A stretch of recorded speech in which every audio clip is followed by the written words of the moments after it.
Sama seperti waktu Daud.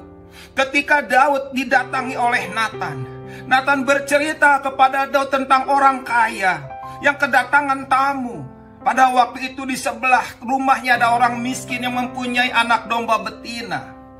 Karena begitu sayangnya untuk menyembelih salah satu anak domba yang dimiliki oleh si kaya itu, maka si kaya itu langsung dia mengambil anak domba yang dimiliki oleh si miskin. Satu-satunya anak domba yang dimilikinya diambil, dirabut, dirampas.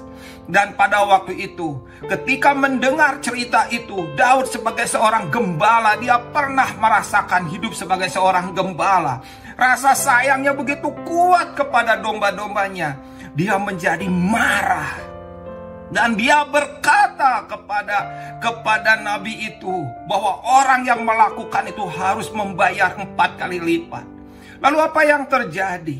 Yang terjadi, nabi itu berkata, "Kamulah orangnya." Hari itu yang terjadi, Daud tidak bisa berkata apa-apa. Dia tertunduk lesu. Dia tidak bisa berbuat apa-apa, tidak bisa menyadari satu kenyataan yang membuat dia bahwa dia begitu kejam. Dia merasakan sebagai orang yang begitu kejam mengambil anak domba satu-satunya dari si miskin. Lalu dia berkata kepada Tuhan, "Ya Tuhan, ampunilah aku." Bapak, Ibu, Saudara, dimanapun Roh Kudus menjamah, dimanapun Roh Kudus menggeledah hati kita, respon yang benar adalah terbuka kepada Tuhan. Respon yang benar adalah remuk hati. Respon yang benar adalah bertobat, mengakui kesalahan dan mengakui perbuatan yang melanggar di hadapan Tuhan. Seperti Sakeus dan seperti Daud yang sama-sama berkata 4 kali lipat akan kubayar. Dan ketika Daud juga berkata si kaya itu harus membayar 4 kali lipat, Daud juga berani membayar kerugian dari kesalahan yang dia perbuat. Bapak, Ibu, apa yang Tuhan mau hari ini? Tuhan ingin setiap kita mengalami kesembuhan dari luka kita. Bagian-bagian dalam kita yang kita anggap sudah sembuh, yang dianggap kita tidak mengalami apapun lagi. Tetapi Roh Kudus hari ini berbicara kepada setiap kita bahwa Tuhan mau setiap kita sembuh. Karena itu bagian kita dalam menyerahkan hati kita kepada Tuhan dan membiarkan Tuhan menilik hati kita, memperhatikan kondisi hati kita, melihat bagian-bagian dari kita.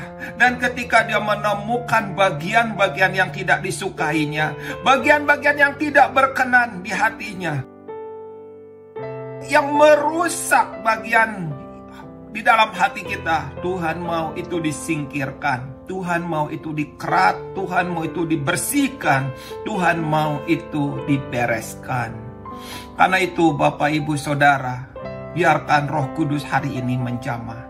Dimanapun engkau berada, kondisi apapun, kondisi hati Anda, bagaimanapun hidup Anda, bagaimana tentang hidupmu di hari-hari ini, separah apapun, sepayah apapun, engkau harus mengalami Roh Kudus. Biarkan Roh Kudus menghampirimu. Ketika engkau seperti Sakeus ada di sebuah pohon yang sedang memamerkan dan yang sedang menonjolkan apa yang ingin dipamerkan dan apa yang ditonjolkan, biarkan perkataannya datang menghampiri engkau.